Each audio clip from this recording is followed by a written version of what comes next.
I am to be executed at dawn. Fitting that my final night should be spent in this manner. Quill in hand, confession spilling forth. Truth after 10,000 years of lies. The weight of it crushes my enhanced physiology. Each word more painful than the severance of limb from body. But speak. I must hear me. Whoever finds this testament. I am Aetion, once shield captain of the Adeptus Custodes, keeper of the Emperor's secrets, now traitor, heretic, truth-bearer. The golden throne has always hummed, a constant subsonic vibration that reverberates through the adamantium floors of the inner palace. We custodians grew accustomed to it over centuries of service. The machine spirit we told ourselves, the technological marvel sustaining our Lord's immortal form. How convenient these little lies we whisper to ourselves to make bearable what would otherwise break us. 10,000 years I have stood vigil. My golden armor has grown dull despite daily polishing rituals. My body, though enhanced beyond mortal limits by the Emperor's own design, has begun to fail. Age comes even to the Custodes, albeit slowly. First the eyes dim, then the mind follows. Many of my brothers choose the honorable path when their vigilance falters. They surrender their armor, take up the black cloak of the eyes of the Emperor, and venture into the wider Imperium to serve as silent watchers. I remained stubborn, perhaps, or simply afraid of what existed beyond these walls that had been my home for millennia. I should have chosen exile. Asterisk. 3 weeks ago, by imperial standard, I led the midnight inspection of the Sanctum Imperialis. A ritual performed without fail every 24 hours since the Emperor's interment. 4 custodian guards accompanied me, their guardian spears humming with potential energy. The massive doors to the throne room had swung open on actuators the size of titans.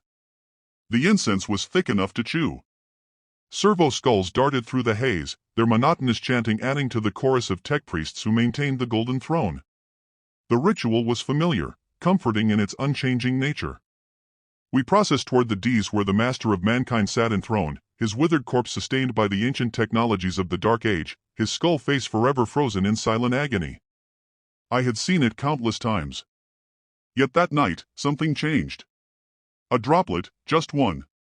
At first, I believed it to be condensation, perhaps oil from one of the countless mechanisms that powered the life-sustaining marvel of the Golden Throne.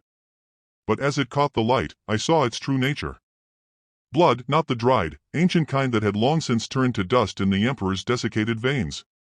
Fresh blood with the unmistakable golden sheen that marks the vital fluid of our gene father. I said nothing to my brothers. Instead, I marked the location in my mind, Section 8, Junction 27B of the throne's vast undercarriage. After completing the inspection, I returned to my quarters in the custodian barracks. Sleep eluded me. The drop of blood occupied my thoughts like an infection. It should not have been possible. The Emperor had not bled in 10 millennia, not since the final battle with the arch-traitor Horus. The following night, I returned alone, using clearance codes that even among the Custodes few possessed. The Mechanicus adepts did not question my presence. None dare question a custodian in the heart of the imperial palace.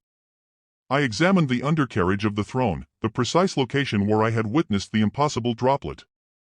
There was nothing, no trace, but the humming had changed, imperceptible to any but those who had heard it for thousands of years. The pitch was higher, irregular in its cadence, like a heart struggling against arrhythmia. I placed my bare hand against the golden surface, feeling sacrilegious. Even as I did so, the metal was warm, no, hot, burning with an inner fire that the external cooling system should have rendered impossible. And beneath my palm, I felt it, a pulse. In that moment, I should have reported to the Captain General. I should have raised the alarm, brought the full attention of the Custodes to bear on this anomaly. That was my sworn duty, my purpose for existing. Instead, curiosity overrode 10 millennia of conditioning. I followed the pulse down. Few know of the sublevels beneath the Golden Throne. The tunnels were narrow. Clad only in my robes, I felt naked, vulnerable in a way I had not experienced since my ascension to the custodian guard. The weight of the palace pressed down from above. Billions of tons of marble and adamantium housing billions of souls, all unaware of my transgression. The air grew thin as I descended. The ancient ventilation system struggling against entropy. The bleeding sigils began to appear at level 50, etched into the walls in languages I recognized from the Forbidden Archives. Ealer runes, necroneer glyphs, symbols from human civilizations long extinct, and others twisting shapes that hurt the eyes to look upon directly. They had been carved with precision into the metal walls, each line perfect in its execution, and from them seeped that same golden fluid I had witnessed upon the throne. I am no psychier. The Emperor's modifications to our gene code made us resistant to the touch of the warp, an embodiment of his vision for humanity. Yet even I could feel the power emanating from those symbols. A pressure against my mind like standing at the bottom of an ocean trench. Each heartbeat grew louder in my ears as I continued my descent. Level 66 presented me with a door. Not the magnificent portals of the upper palace wrought with scenes of imperial triumph. This was utilitarian ancient. A slab of dark metal that absorbed light rather than reflected it. No handles adorned its surface, no visible means of entry. Yet as I approached, it recognized me. Or rather, it recognized what I was. Custodian genetic markers triggered mechanisms dormant for millennia. With a sigh of equalizing pressure, the door slid sideways into the wall. The chamber beyond defied comprehension. It stretched impossibly, far larger than the physical constraints of the mountain should have allowed. The ceiling soared hundreds of meters overhead, lost in shadow, despite the ghostly illumination provided by floating spheres of cold fire. The floor was not metal or stone, but a perfect mirror, reflecting everything above with flawless precision, and at the center stood an upright sarcophagus, twice the height of a space marine, fashioned from the same lighting material as the door. No adornment marred its perfect surface, save for a single symbol at its heart, the same symbol that adorns the Emperor's own standard, the lightning bolt and wings. But here, the wings were not those of the Imperial Aquila. They were stretched membranes like those of Terran bats or demons. I approached slowly, each step echoing in the vast chamber. The air tasted of ozone and copper. The hair on my arms stood on end.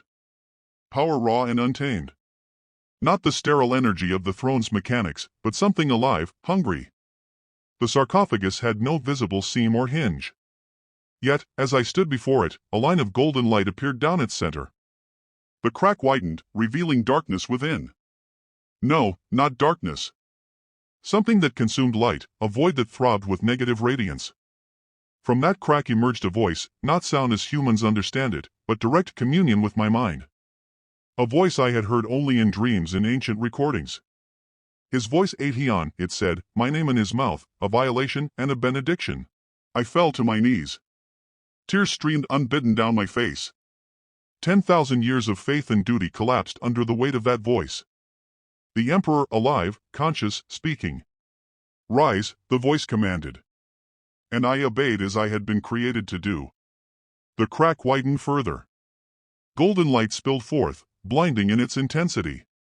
I shielded my eyes with my arm, squinting against the radiance. As my vision adjusted, I beheld him. Not the withered corpse upon the golden throne, not the perfect godlike figure from the propaganda murals. What stood before me was both more and less than those images. One half of the figure shone with the familiar radiance of the master of mankind, perfect in proportion, powerful beyond mortal comprehension. The face I had sworn to serve, rendered in flawless detail. But the other half, twisted sinew and exposed muscle, bone that shifted and flowed like quicks, an eye that was not an eye, but a window into some impossible dimension where colors had texture and sounds had taste. The flesh pulsed with internal light that shifted through spectrums no human was meant to perceive. Half god, half abomination, the Emperor's true form. You see me as I am, the figure said, its voice now audible, resonating from both the perfect mouth and the writhing mass of its other half. The first of my sons to look upon this truth in 10 millennia. I wanted to avert my gaze. Every instinct screamed to look away, to reject what stood before me. But I could not. The same compulsion that had drawn me down to this forbidden place now held me transfixed. My lord, I managed to whisper, my voice thin and reedy in the charged atmosphere. How is this possible? You sit upon the throne above. The Mechanicus tends to your mortal remains. The Astronomicon burns with your psychic might. The figure's perfect half smiled. A gesture so human it seemed obscene on that divided countenance. The corpse above is but a shell, it said. A focus for the faith of humanity, a beacon through which I channel my will, but not my true self. Never that. It stepped forward out of the sarcophagus entirely. Golden blood dripped from the seam between its halves, sizzling where it struck the mirrored floor. Since the day my son struck me down, I have existed in this state. The figure continued, balanced between realms, neither fully of the materium nor fully of the immaterium, a god in becoming, a being of transition. With each word, I felt my sanity fraying. The foundations of my existence, the purpose to which I had dedicated 10 millennia of service, crumbling beneath me. The Imperium worshipped the Emperor as a god. But what god was this? What divinity could manifest as this divided horror? The throne does not sustain me, the figure said, answering my unspoken question. I sustain the throne. My will alone holds back the tides of the warp from consuming terror. My divided essence maintains the astronomicon that guides humanity through the stars. But at a cost, Aetion, always at a cost. It gestured to its corrupted half, the twisted mass of semi-demonic flesh. This is the price of godhood. To rule in the materium, I must exist partially in the immaterium. To guide humanity, I must understand what they face. To fight the ruinous powers, I must become something of what they are. I found my voice again, though it emerged as little more than a whisper. Then the imperial truth was a lie. There are gods. The figure's perfect half frowned while its corrupted half twisted in what might have been laughter. The truth was necessary. It said, had humanity embraced religion during our expansion, they would have fed the warp entities, strengthened them beyond containment. The truth was a vaccine against the disease of faith. But vaccines contain a weakened form of the disease itself. It stepped closer. I could feel the heat radiating from its perfect half. The cold emptiness emanating from its corrupted half. Two opposed forces balanced in one impossible being. And now it continued, the Imperium worships me as a god. Their faith strengthens me, sustains this divided existence. The great irony of my crusade against religion. I became the very thing I sought to eliminate. Questions burned in my mind, too numerous and too terrible to articulate. But one rose above the others, demanding voice. Why show this to me? I asked. Why now after 10,000 years? The figure's perfect half smiled again. Its corrupted half pulsed with shifting colors that hurt to perceive, because the balance is failing. Aetion, the golden blood seeps through, the barriers weaken. Soon what sits upon the throne above and what stands before you now must reunite. And when that happens, terror will know the truth that you now bear. And what is that truth, my lord? I asked, though I feared the answer more than I had ever feared death. Both have spoken unison, then the perfect voice and the gibbering chorus combining in terrible harmony, that to save humanity, I had to become its greatest enemy. That the line between God and demon is thinner than the edge of a blade. That faith sustains not because it is true, but because the believing make it so. The figure raised its hands, one perfect and golden, one twisted and impossible. The warp is the mirror of humanity's soul, Aetion, and I have gazed into that mirror for longer than any being should. What stares back is neither the god your Imperium worships nor the secular leader I once pretended to be. It is something new, something becoming. My legs gave way beneath me. I collapsed to the mirrored floor, my reflection showing a face I barely recognized, aged beyond its years, eyes wide with comprehension no human mind was meant to hold. What would you have me do with this knowledge? I asked, my voice breaking. How am I to serve knowing what I know? The figure regarded me with both its perfect eye and its swirling void of non-existence. That, it said, is your choice to make, the first true choice any custodian has been granted since your creation. You may return to the surface and speak what you have witnessed. You may end your existence here, taking this truth to oblivion. Or you may join me in the great becoming. It extended both hands toward me. An offer, a test, a damnation. Consider carefully, my son. For whichever path you choose, the Imperium as you know it cannot survive what comes next. With those words, the figure stepped back into the sarcophagus. The crack of golden light narrowed, then sealed entirely, leaving me alone in the impossible chamber with a choice no mortal was equipped to make. I remained there for hours, perhaps days. Time held little meaning in that place beyond reality's firm grasp. When at last I rose, my decision was made. I would Return to the surface, not to raise alarm, not to spread heresy, but to record what I had witnessed, to leave testament for whoever might follow after the coming change. The ascent felt longer than the descent, each step heavier than the last. By the time I reached my discarded armor, I was an old man in spirit if not in flesh. I donned the golden plate mechanically, each piece a burden rather than a privilege. The weight of duty had never felt so crushing. Upon returning to the upper levels, I discovered that only a single night had passed in the world above. My absence had gone unnoticed. The routines of the palace continued uninterrupted. Prayers were intoned. Incense burned. The Emperor was worshipped as the god thing he had become. And beneath it all, beneath the faith and ritual and desperate hope, the truth pulsed like a corrupted heart.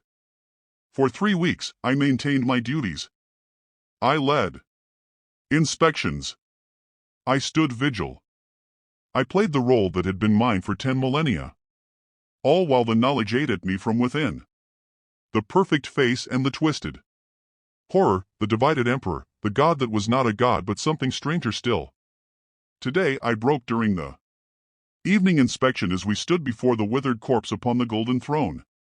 I saw it, the corruption. Spreading a patch of the Emperor's exposed skin just visible beneath the life support apparatus shifting like quicks, pulsing with internal light. The transformation had begun. I spoke then. Told my brothers what I had seen below. What awaited humanity when the balance finally failed. They stared at me with faces carved from stone, unmoved, unbelieving. Then the guardian prefect gave the order.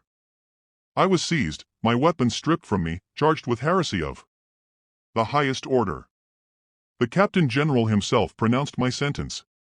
Death. So here I sit in this cell, smaller than the sarcophagus that housed the Emperor's true form, quill in hand. Confession flowing onto parchment that will likely burn before any eyes, but my executioners can read it. Yet I write. Nonetheless, I bear witness. I speak truth, though truth be damned.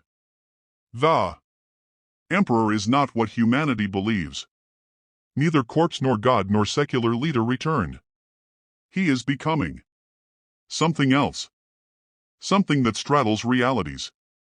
And when his transformation completes, the Imperium will face its final test. Faith against truth. Hope against reality. The god thing that was once the master of mankind against the horror of his own creation.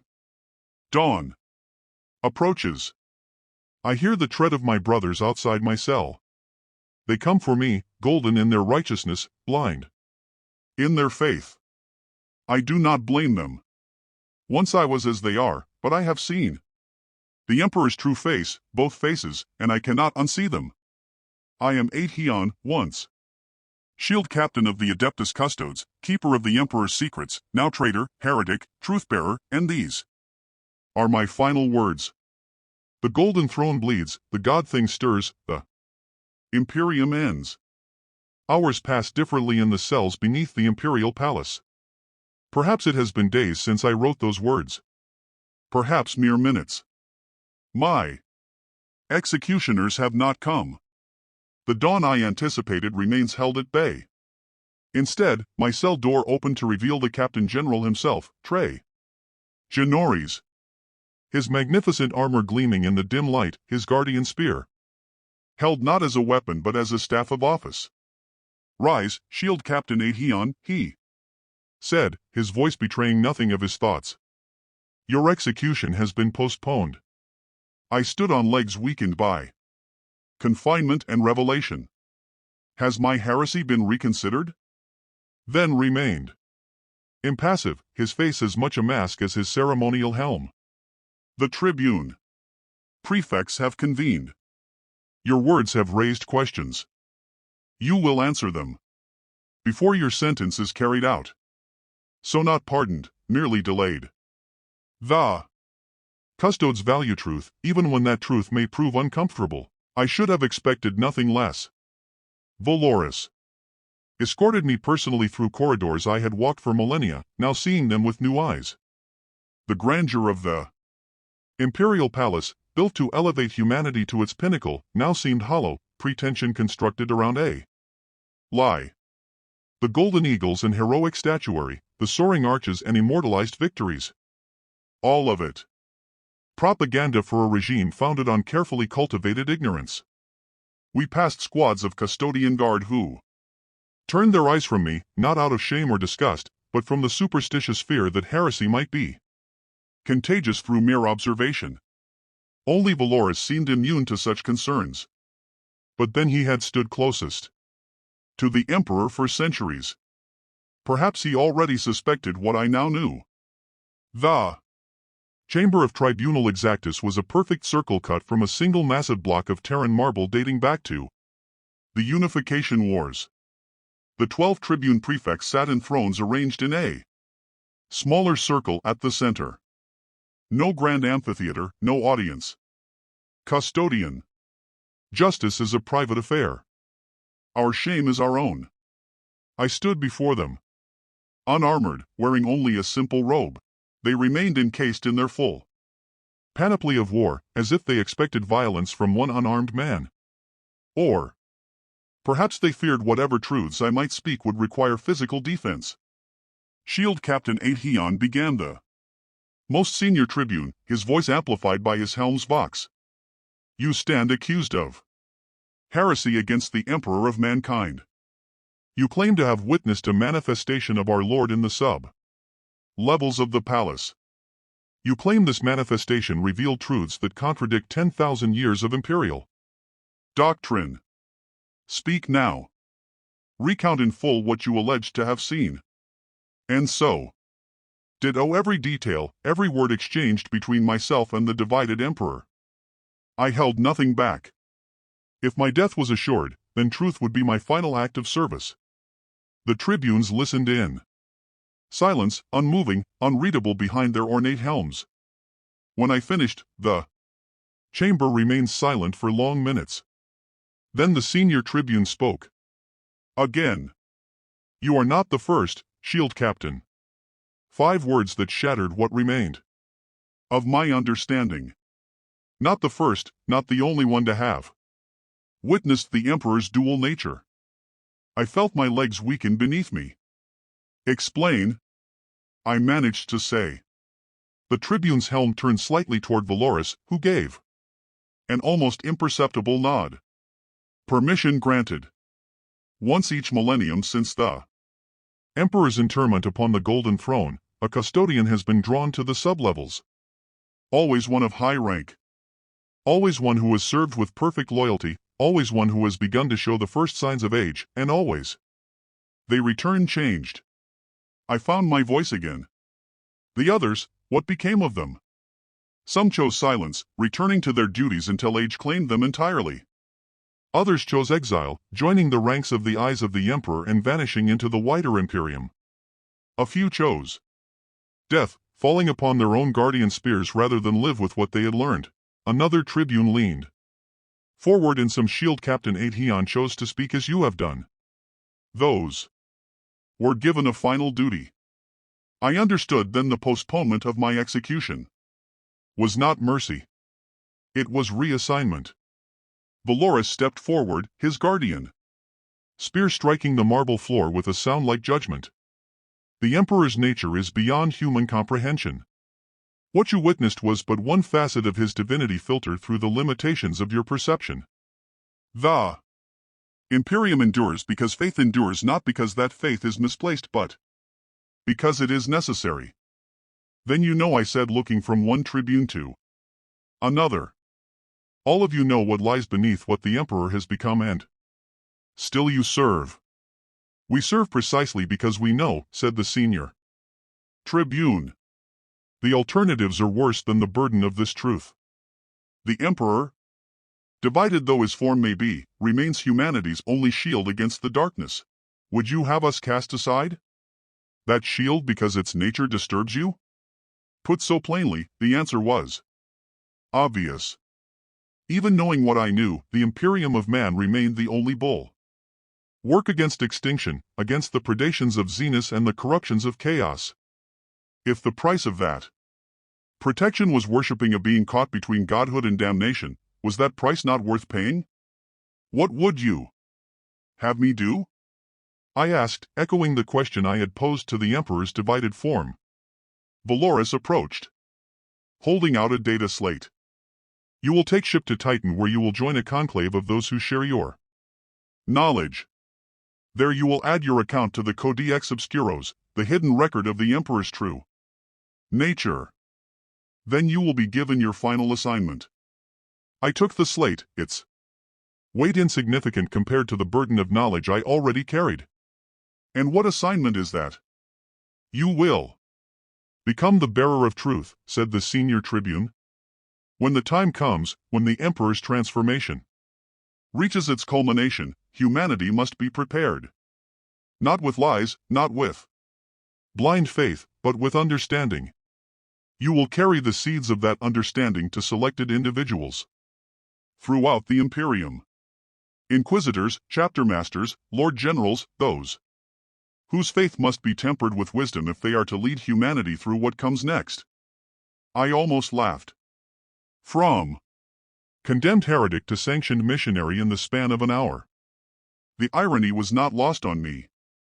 And if I refuse, I asked, though I already knew the answer, then your original sentence stands, said Valoris simply. The choice is yours. But consider this, Shield Captain. If what you witnessed is true, if the Emperor is indeed transforming into something beyond our comprehension, then humanity will need guides who have glimpsed that truth and survived its revelation. Who better than one who has served him for 10 millennia? I looked down at the data slate in my hands. It displayed a single image, a ship, sleek and small, built for stealth rather than war. The whisper of truth.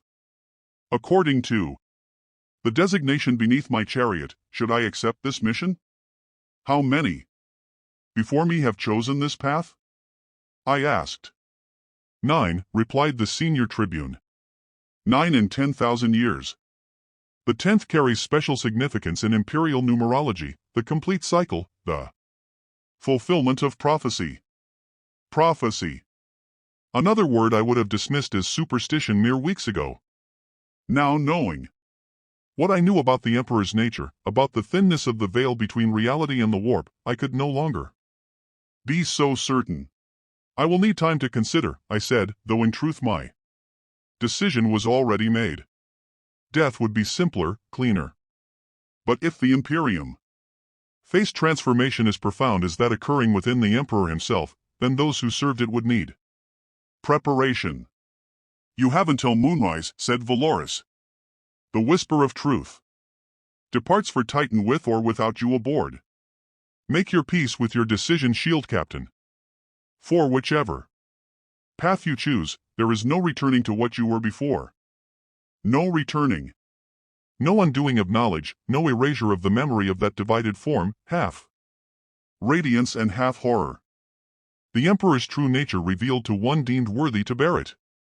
Or perhaps simply unfortunate enough to stumble upon it at the appointed time, I was escorted not back to my cell, but to modest quarters near the custodian barracks, not quite free, not quite prisoner, a fitting limbo for one who had witnessed the liminal state of the master of mankind. I sat upon the simple cot, data slate in hand, and began to read the accounts of those who had gone before me, 9 custodians across 10 millennia, 9 who had been drawn down to of the sublevels.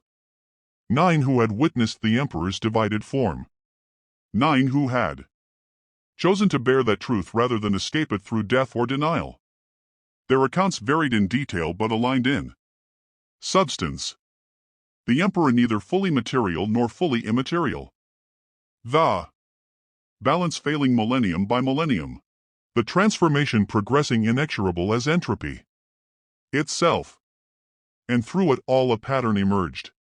Each visitation occurred at a moment of crisis for the Imperium. The age of apostasy, the war of the beast. The Nova Terror Interregnum. Moments when humanity's future hung in the balance. Moments when truth became as vital as faith. I read until my eyes grew heavy. Sleep claimed me still. Clutching the data slate. my dreams filled with that divided face. The perfect golden countenance and the shifting horror. God and monster, emperor and other. I awoke to the sound of the door opening. Valorous again, this time without his guardian spear. A sign of trust, or perhaps simply confidence that an unarmed custodian in modest quarters presented no threat to the Captain General. Moonrise approaches. Shield Captain, he said without preamble. Have you made your decision? I rose, still holding the data slate. These others, these bearers of truth, they seated understanding throughout the Imperium. Valorous nodded carefully, selectively. The common citizen has no need for such knowledge. Their faith sustains them through lives of hardship and sacrifice. But those who lead, those who must make decisions that affect billions, they require more than faith. They require context. And now it falls to me to provide that context. I said, more statement than question. If you choose it, replied Valorous, death remains an option. Many would consider it more merciful. I set down the data slate. I have served the Emperor for 10,000 years, Captain General. I will not abandon that service now simply because his nature proves more complex than imperial propaganda would have us believe. For the first time since my arrest, I saw something like approval in Valorous's stance. Then gather what personal effects you wish to bring. The whisper of truth awaits in Shield Captain Aetion. From this moment forward, you are no longer custodian. You are truth-bearer. The burden you carry excludes you from our brotherhood, even as it marks you as essential to our purpose. Exile then, not unexpected. The Custodian Guard could not harbor one who spoke openly of the Emperor's dual nature, not among their ranks. I was to become something else, something apart. I understand, I said, though the severance cut deeper than I had anticipated. 10 millennia of brotherhood ended by a single night's revelation. One final matter, said Valorous, producing a small adamantium case from a pouch at his belt. This belongs to you. I opened the case. Inside lay a small golden pin fashioned in the shape of the Imperial Aquila, but unlike the standard depiction, one of the eagle's heads was twisted, its beak elongated into something that resembled a demon's more than a bird of prey. The symbol of the truth-bearer, explained, where it concealed. Those who need to recognize you will know where to look. I took the pin, its weight negligible, yet somehow immense. And my armor, my weapons. Remain here, said Valorous. Where you go, such obvious symbols of imperial authority would draw unwanted attention. You will be provided with more suitable attire, and weapons more discreet than a guardian spear, yet no less lethal. I nodded, accepting this final severance from my former life. In truth, I had ceased being a true custodian the moment I had descended to the sub-levels. This merely formalized what was already reality. Then I am ready, I said, pinning the twisted Aquila to the inside of my robe close to my heart.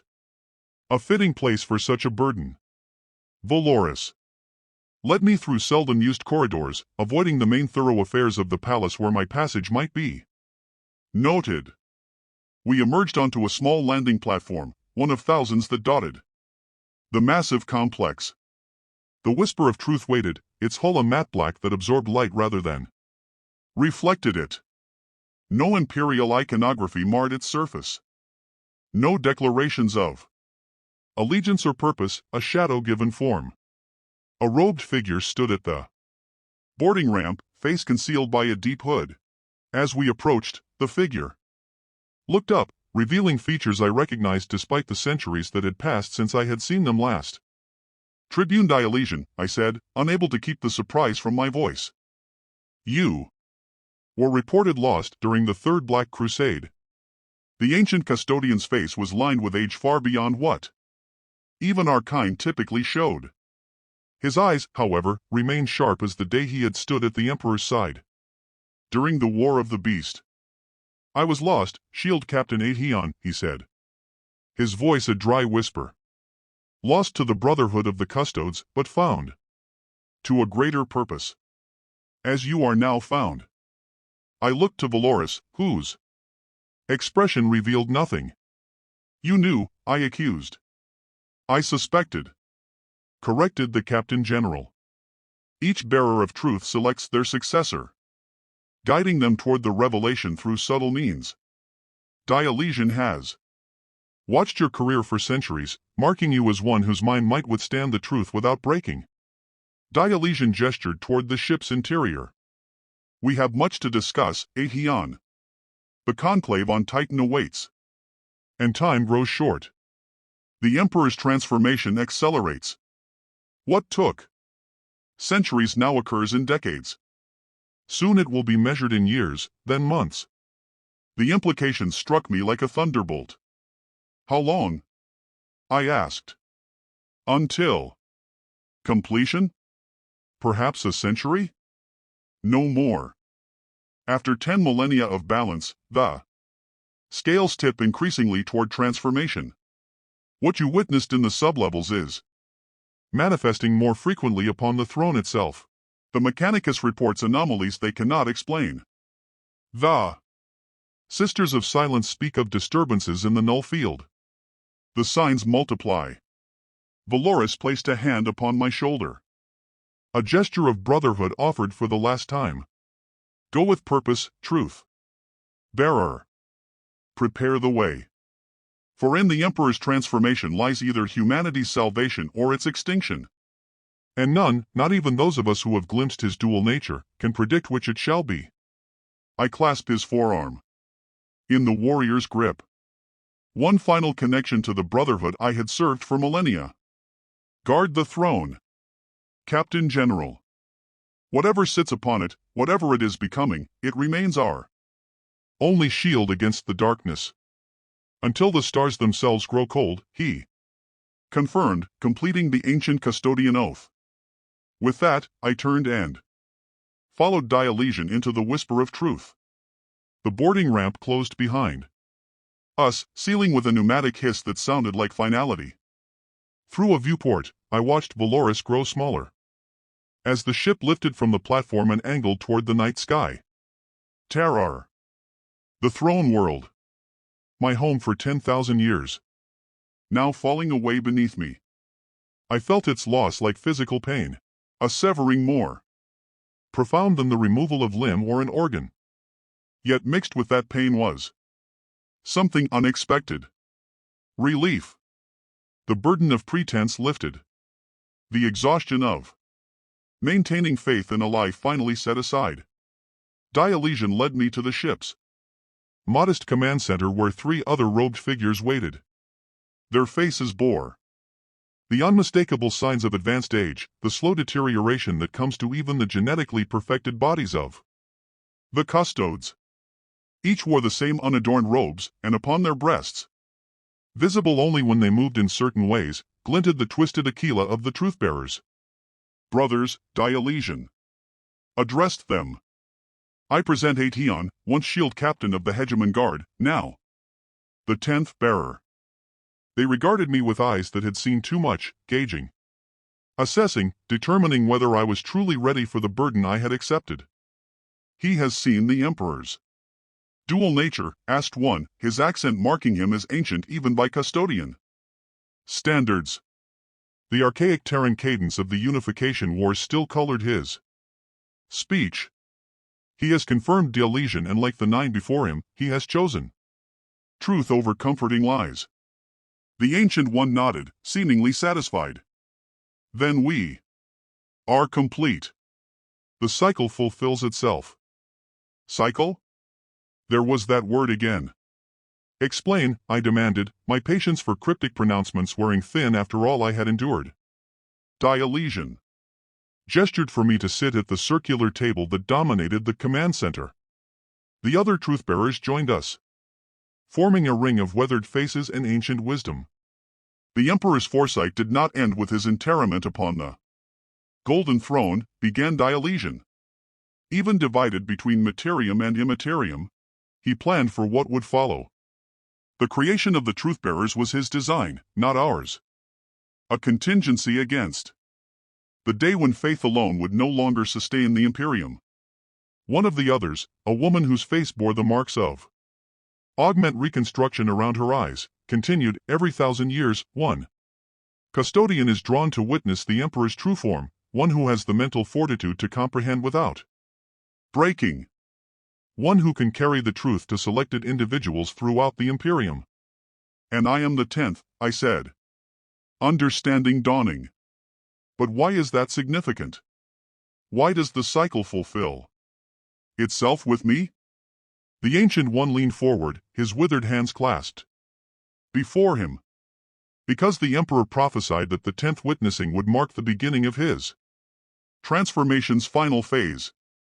The great change approaches. Aetion, what has been building for 10 millennia comes to fruition in our lifetime. I felt cold despite the ship's regulated temperature. And what exactly is this great change?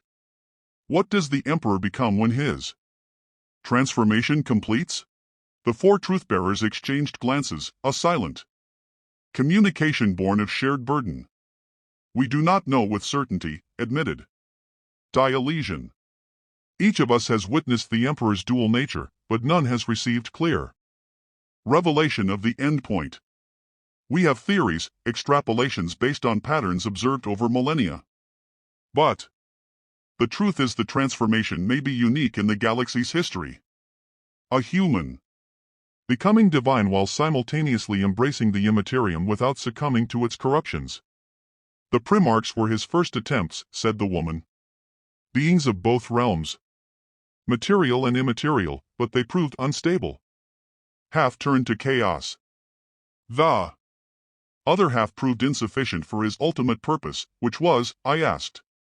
Transcendence, said Dionysian simply. The Emperor sought what no human had achieved before. Godhood without corruption. Warp ascension while maintaining human purpose and perspective. The ultimate evolution of the human species embodied in its creator. I recalled the divided form I had witnessed. Half radiant perfection, half writhing horror. That does not look like transcendence to me, Tribune. It looks like corruption wearing the mask of divinity. The Ancient One shook his head. You saw but one moment in a process spanning millennia. The division you witnessed is not the end state, but the transitional phase. The chrysalis, not the butterfly. And when this butterfly emerges, I pressed, what becomes of the Imperium of humanity? That, said Dionysian gravely, depends largely on how prepared they are for the revelation, which is why we exist, Aetion, not merely to witness, but to prepare, to select those who must know the truth before it manifests fully. 2. Cultivate understanding that will preserve humanity when faith in the old Emperor can no longer sustain them. The ship shuddered slightly as it entered the warp, reality giving way to the swirling madness of the Immaterium. A fitting parallel to my own transition from the solid certainties of custodian duty to the fluid ambiguities of truth-bearer. Tell me of Titan, I said, changing tack. Why gather there the gay knights? Answered the woman. Of all the Emperor's servants, they alone were created with full knowledge of chaos and its corruptions. Their fortress monastery contains archives dating back to the Horus heresy, records of the Emperor's preparations for what would follow his interment upon the throne. They know of the Emperor's dual nature. I asked, surprised that such knowledge extended beyond the truth-bearers. Their supreme grandmaster knows, clarified Dionysian. Each generation, one truth-bearer travels to Titan to update the Codex Obscuros and brief the new supreme grandmaster. The Grey Knights are our allies in this great work, though they view it through the lens of their own purpose, the fight against chaos. And do they see the Emperor's transformation as salvation or damnation? I asked. The 4 truth-bearers exchanged glances. Again. They reserve judgment, said the Ancient One. As should you until you have reviewed all the evidence collected over 10 millennia. The pattern becomes clearer when viewed across such time scales. I nodded, accepting the wisdom in his words. I had witnessed but a single moment in the Emperor's transformation. These truth-bearers had collectively observed its progression over thousands of years. After Titan, said Dionysian, returning to practicalities, you will begin your true work. The selection and preparation of individuals throughout the Imperium. Inquisitors of suitable temperament, chapter masters whose loyalty transcends blind faith. Imperial officials whose influence shapes policy. Even selected members of the Adeptus Mechanicus whose technological expertise may prove vital during the transition. How do I identify such individuals? I asked. The woman smiled, the expression strange on a face so weathered by age. The same way Dionysian identified you, Aetion. You observe, you test, you present small truths and gauge reactions. Those who respond with thoughtful consideration rather than reflexive denial or blind acceptance, those are the candidates worthy of further attention. And once identified, you reveal only what they need to know when they need to know it, said Dionysian. Some will require merely a nudge toward questioning received dogma. Others will be ready for more direct revelation. The most important will be brought to witness the evidence firsthand, though none save custodians have been permitted to see the Emperor's dual form directly. The ship's internal illumination dimmed, indicating the night cycle. The conversation paused naturally, the five of us sitting in contemplative silence. After so much revelation, I welcomed the quiet time to process, to begin integrating what I had learned with what I had witnessed personally. Rest, suggested Dionysian, rising from the table. We have several days in the warp before reaching Titan. Time enough for you to read the complete chronicles of the Truthbearers and form your own conclusions. The others rose as well, moving toward what I presumed were personal quarters off the main command center. I remained seated, staring at the twisted Aquila pin I had removed from my robe. One last question, Tribune, I said as Dionysian made to leave. Do you believe the Emperor remains human in any meaningful sense, or has he truly become the god that the Ecclesi proclaims, merely one with a more complex nature than they comprehend? Dionysian paused in the doorway, his aged face thoughtful. I believe, Aetion, that those categories, human and god, no longer apply to what the Emperor is becoming. He creates his own category, unique in the universe.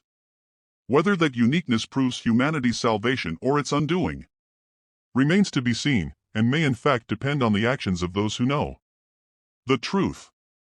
With that, he left me alone with my thoughts and the weight of my new purpose. The 10th bearer, the completion of the cycle, the herald of the great change.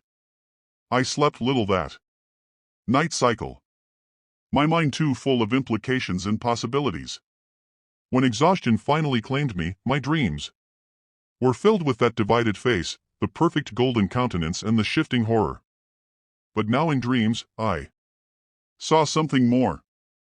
The division blurring, the two halves merging into something new, something neither fully material nor fully immaterial, something becoming. I awoke with a gasp, the dream images fading, but the impression lingering, a sense of witnessing, not corruption, but transformation, not fall, but ascension. Was this insight or wishful thinking, truth or self-deception? After 10 millennia of faithful service, could I truly be objective about what the Emperor had become? The journey to Titan passed in study and contemplation. I read the collected accounts of the previous 9 truthbearers, noting the progression of the Emperor's transformation across the millennia. The earliest accounts described a being more recognizably human in its divided state. The golden half more dominant, the immaterial half less defined. As the centuries passed, the balance shifted subtly. The immaterial aspects grew more pronounced, more structured, less chaotic mutation, and more deliberate adaptation. I discussed these observations with my fellow truthbearers, particularly Dionysian, whose witnessing had occurred over 3,000 years ago. His account aligned with the pattern. The Emperor he described had been less divided, less dramatically split between material and immaterial aspects. The progression was clear.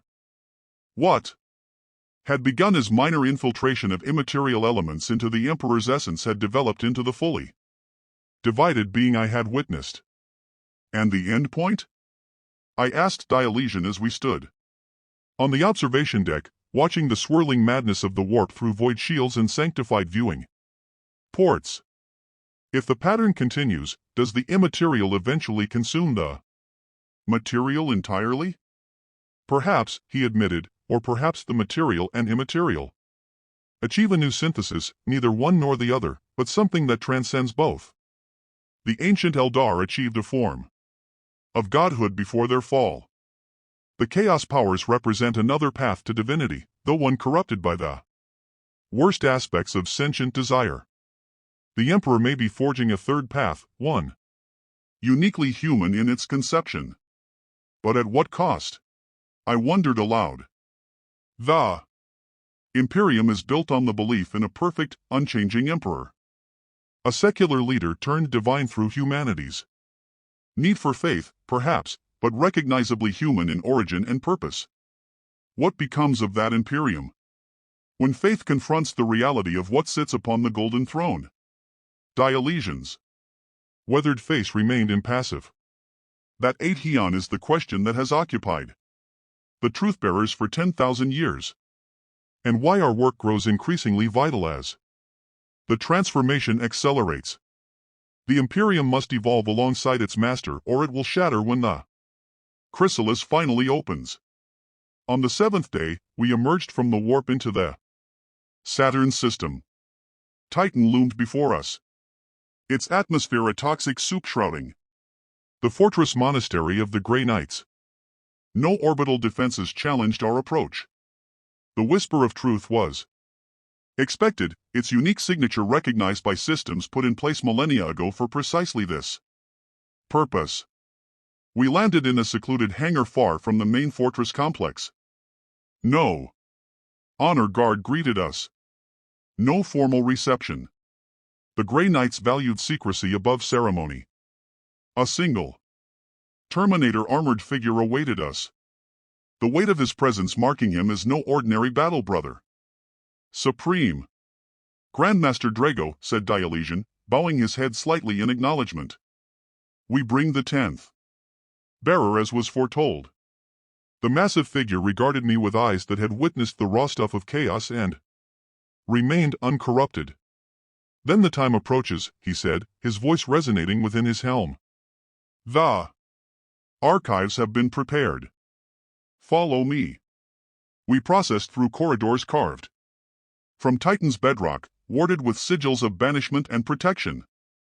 Unlike the ostentatious grandeur of the imperial palace, the fortress monastery of the Grey Knights was austere to the point of eaticism. Form followed function with brutal efficiency. These were warriors who had no need for reminders of their purpose or their loyalty. Both were encoded into their very genes. The Librarium Obscuros lay deep within the fortress behind doors of adamantium etched with wards against intrusion both physical and psychic. Drago pressed his gauntlet hand against a recognition panel, and the massive doors swung inward with surprising silence. The chamber beyond defied expectation. Where I had anticipated stacks of tomes and data slates, instead, there stood a single pedestal at the center of a circular room. Upon the pedestal rested a device I recognized from ancient records, a Horus Heresy-era scryer coetator designed to interface directly with the user's mind, bypassing physical interaction entirely. The Codex Obscuros, explained Drago, gesturing toward the device. Not a text, but an experience. The collected witnessings of all truth-bearers preserved in their full sensory and emotional content. You will add your account to theirs, Aeon, and in doing so you will experience theirs in return. I approached the pedestal with appropriate caution. Direct mind interface. Technology had largely been abandoned after the heresy deemed too vulnerable to warp corruption. That the Grey Knights maintained such a device spoke to both their confidence in their psychic defenses and the importance they placed on preserving the truth-bearers' accounts in their original unfiltered form. "Is it safe?" I asked, not out of fear for myself but concern for the integrity of what my mind would contact. "As safe as any contact with truth can be," replied Drago cryptically. "It will change you, bearer, as it has changed all who came before you. But better to be changed by truth than comforted by lies." I looked to Dionysian, who nodded encouragement. The other truth-bearers remained by the entrance, observers to this ritual of succession. Taking a deep breath, I placed my hands on the smooth surface of the Scryer Kidator. The device activated instantly, interfacing with my mind through means I could neither perceive nor resist. The chamber vanished, replaced by a swirling vortex of memory and sensation. I was no longer myself alone, but a composite being, experiencing 9 previous witnessings simultaneously. I walked down ancient corridors with Constantine Volder, the first truth-bearer, mere centuries after the Emperor's interment. I felt his shock at finding not a fully divine being, but a man in transition, clinging to humanity, even as warp energies infiltrated his essence. I witnessed through Velder's eyes the Emperor still recognizably human. The corruption, if such it was, limited to a faint golden glow surrounding him, a shimmer of not quite reality, that hinted at the transformation to come. I stood with Dionysian 3,000 years later, observing an emperor far more divided. The human form still dominant, but now sharing space with something other, not corrupted, not chaotic, but purposefully altered, adapting to an existence straddling realities. Through each successive bearer, I witnessed the progression, the human form gradually ceding territory to the immaterial aspect, the division becoming more pronounced. Others feared it marked the ultimate corruption, the slow victory of chaos through subtler means than open conquest. Most reserved judgment, content to observe and record, leaving conclusions to those who would witness the transformation's completion. Hours or days passed, subjective time, meaningless within the Scryer Kogator's interface. When I finally emerged, gasping and disoriented, I found myself on my knees before the pedestal. The other truth-bearers and Drago watching, with expressions that mingled concern and understanding. "Now you comprehend," said Dionysian, helping me to my feet. "Not just your own witnessing, but the full pattern." I nodded, unable to speak. Immediately, the experience had been overwhelming, not just in sensory terms, but conceptually. To witness the slow transformation of the Emperor across 10,000 years. To see the pattern from its inception to its current state was to understand its trajectory in ways impossible from a single observation. "It is not corruption," I said, finally, finding my voice. "Not as we understand the term. It is deliberate, controlled. The Emperor is not being changed against his will, but is directing the change, shaping it towards some purpose we can only glimpse." Drago nodded within his massive helm that has been the conclusion of the Grey Knights for millennia. "Whatever the Emperor becomes, it is by his design, not by chaos's victory. But that does not make the transformation less dangerous, nor its outcome less uncertain. The final phase," I said, the pattern now clear in my mind. "If the progression continues as it has, the division between material and immaterial aspects will collapse within a century. The two halves will merge into a single being, neither fully physical nor fully warporn. A god in truth," said Dionysian. "But what kind of god? That remains the question without answer." Drago turned to a hidden alcove and retrieved a small object wrapped in cloth of gold. "For 10,000 years, we have safeguarded this. The Emperor's final instruction to be opened by the 10th bearer upon completion of their witnessing." He held out the object, surprisingly small given its apparent significance.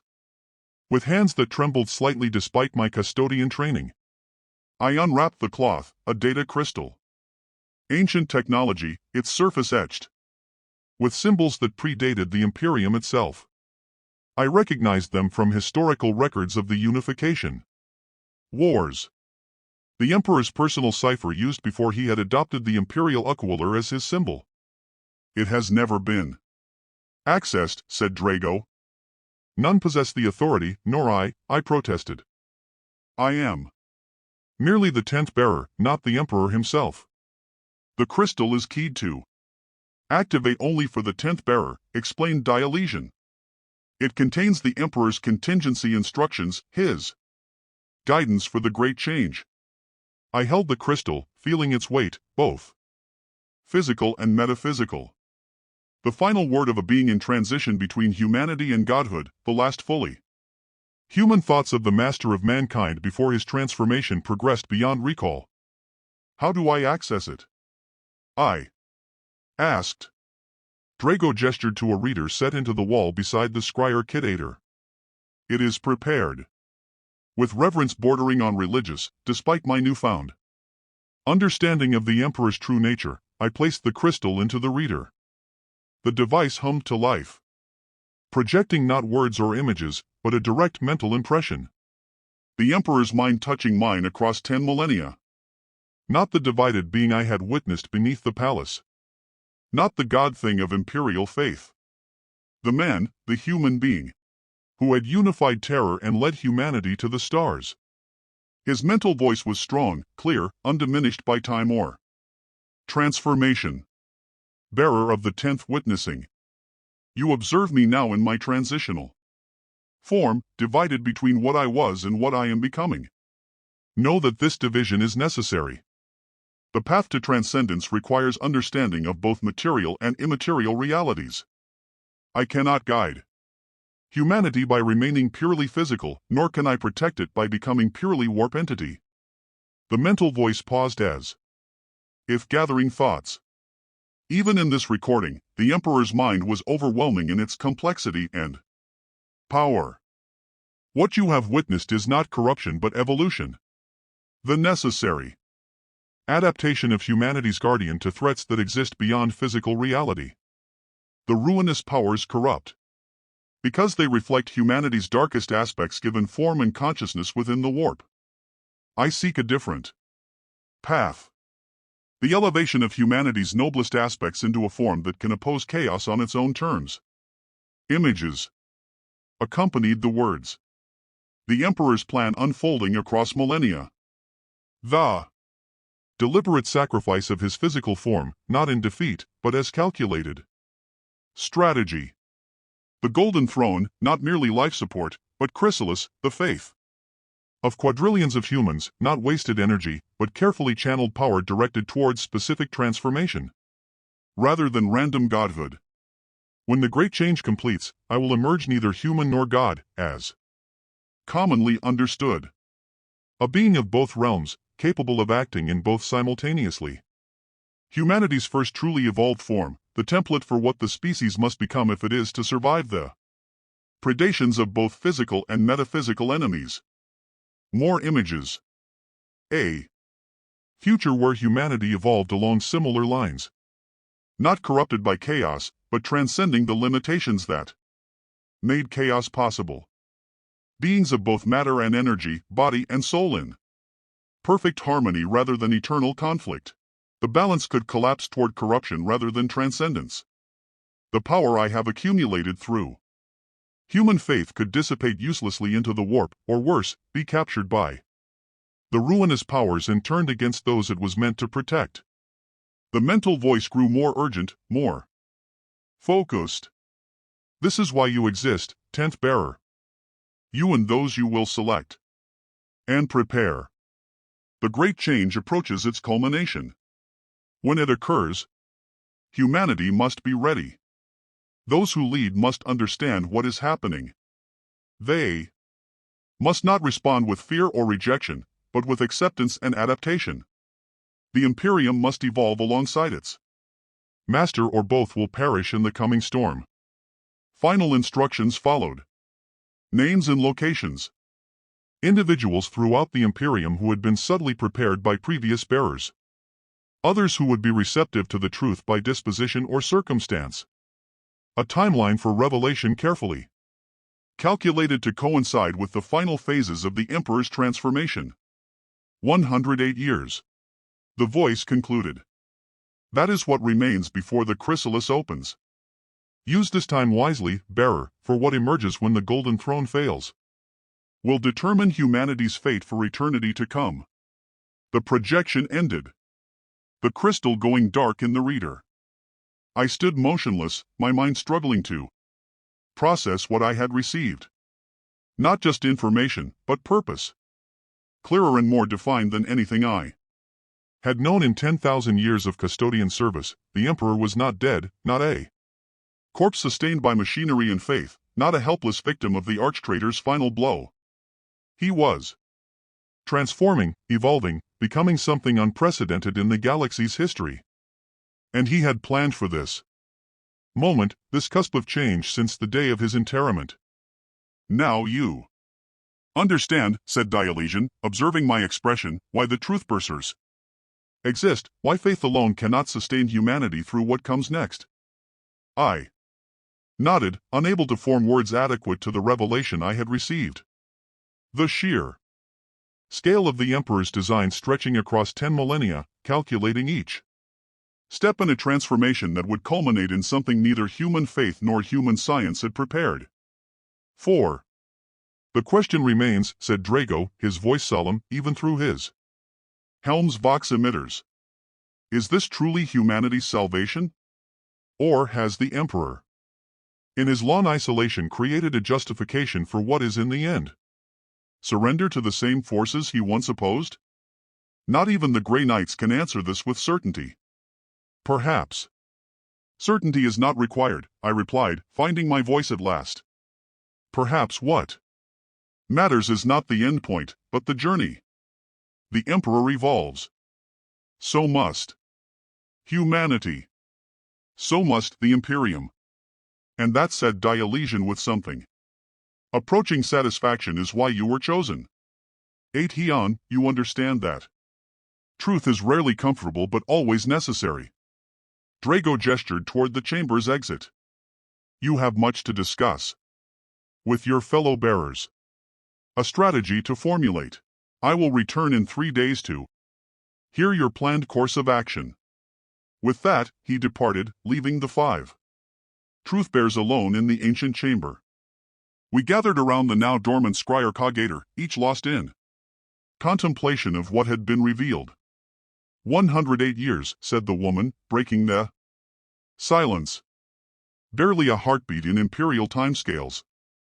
But enough, said the Ancient One, if we act with purpose and clarity. Dionysian looked to me. You have received the Emperor's final instructions. Zon, you hold the names, the timeline. As the 10th bearer, the completion of the cycle, leadership of our order falls to you. What would you have us do? I felt the weight of that responsibility settle upon me, heavier than my custodian armor had ever been. The fate of the Imperium, perhaps of humanity itself, resting on decisions I would make in the coming decades. We divide the task, I said, the plan forming even as I spoke. Each bearer takes responsibility for specific sectors and individuals. We coordinate our revelations, ensuring the truth spreads to those who need it most urgently first, then outward in concentric circles of understanding. I turned to Dionysian.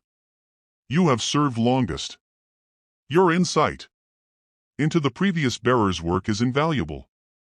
You will remain here on Titan, maintaining our connection to the Grey Knights and coordinating our efforts across the Imperium. He nodded, accepting the assignment without question. The rest of us disperse, I continued. 1 to the Inquisition, 1 to the Adeptus Mechanicus, 1 to the Imperial Guard High Command. I will take responsibility for the Space Marine chapters and the Adeptus Administratum. We select our successors from among those we identify as most receptive to the truth, not custodians. This time the pattern changes with the 10th witnessing. Now any who can bear the truth may serve as its carriers. The other bearers nodded, seeing the logic in this approach. The time for secretive preservation had passed. Now was the time for careful dissemination. And the message? Asked the woman. What truth do we reveal, and in what measure? I considered her question carefully. The full truth of the Emperor's transformation would break most minds, even those prepared to receive it. We would need gradations of revelation tailored to each recipient's capacity for understanding. We begin with the Emperor's purpose, not his form. I decided the idea that his apparent death was a strategic withdrawal, a necessary phase in humanity's protection.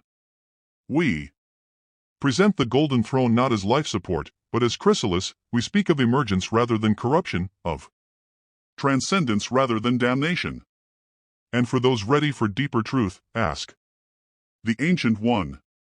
We reveal the dual nature, the balance between material and immaterial. We explain that what the Imperium worships is neither the man who once lived nor the god they imagine, but something in transition between states. Something becoming rather than something that is. Dionysian nodded approval, and the end point, the great change itself. What do we tell them awaits humanity when the Golden Throne finally fails? I recalled the mental images the Emperor had shared. The vision of humanity evolved beyond its current limitations. Neither corrupted by chaos nor enslaved by physical constraints, something new. Something unprecedented in the galaxy's history. We tell them that humanity stands at the cusp of its next evolution. I said that what the Emperor becomes, humanity may follow, not through corruption or mutation, but through transcendence of the barriers between material and immaterial. The unification of body and soul, matter and energy, into something that can face the galaxy's horrors on equal terms. They will call it heresy, warned the woman. Even those most open to new understanding will struggle with such concepts. Then we must make them see beyond such limited categories as orthodoxy and heresy, I replied. The Emperor himself transcends such distinctions. So must those who would lead humanity through the great change. We continued our discussion through the ship's night cycle, refining the strategy, allocating specific targets, establishing protocols for communication and coordination. By the time Drago returned 3 days later, we had formulated a comprehensive plan for the dissemination of truth throughout the highest echelons of the Imperium. The Supreme Grandmaster listened in silence as I outlined our approach. When I finished, he removed his helm for the first time, revealing a face lined with experience, yet undanished in its intensity. You understand that not all will accept this truth, he said. Some will view it as the ultimate heresy. They will oppose you with every resource at their disposal. We expect resistance, I acknowledged, from the ecclesiarchy most fiercely, but also from conservative elements within the Inquisition and certain Space Marine chapters. We have identified those most likely to reject the truth and planned accordingly. Planned how? Asked Drago, his eyes narrowing slightly. The Grey Knights cannot condone violence against loyal servants of the Imperium, no matter how misguided their understanding. Not violence, I assured him. Isolation. Containment. We will ensure that those who cannot accept the truth are gradually moved to positions where they cannot obstruct the necessary preparations. Their faith in the Emperor as God has served humanity for millennia. We do not denigrate it, but it cannot be allowed to prevent humanity's adaptation to what comes next. Drago considered this for long moments before nodding. The Grey Knights will maintain neutrality in this matter as we have for 10,000 years. We fight the external enemies of mankind, not its internal divisions. But we will continue to provide sanctuary for the truth-bearers and safeguard the knowledge you have accumulated. That is all we ask. I said that, and your discretion as we begin our work. You have both, affirmed Drago. Now, I believe your ship is prepared for departure. The journey ahead is long, both in distance and in purpose. We left Titan the following day, the whisper of truth once more, slipping through the warp toward the first of many destinations. Our paths would diverge at the Mandeville point of the Sol system, each bearer setting course for their assigned sector of the Imperium. I would not see my fellow bearers again for decades, if ever.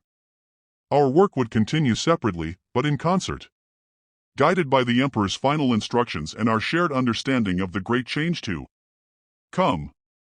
As I stood on the observation deck, watching Saturn dwindle behind us, I reflected on the transformation I had undergone, from custodian to truthbearer, from guardian of a half understood relic to herald of an incomprehensible evolution. I had lost much. My brotherhood, my certainty, my place in the rigid hierarchy of the Imperium. But I had gained something greater. Purpose, understanding, the privilege of helping shape humanity's response to the most significant event in its history since the Emperor's ascension to the Golden Throne. I touched the twisted Aquila pinned inside my robe, feeling its weight against my chest. No longer the burden it had seemed when Valoris first presented it. Now a reminder of the truth I carried and the responsibility I had accepted. The Golden Throne bleeds. The God Thing stirs. The Imperium evolves. And I, Aetion, once Shield Captain of the Adeptus Custodes, now Truthbearer, will help guide humanity through the storm to come. Not with faith, not with lies, but with truth. Terrible and wondrous, devastating and uplifting. The truth of the Emperor's true form and humanity's ultimate destiny. 108 years until the Great Change. The work begins now.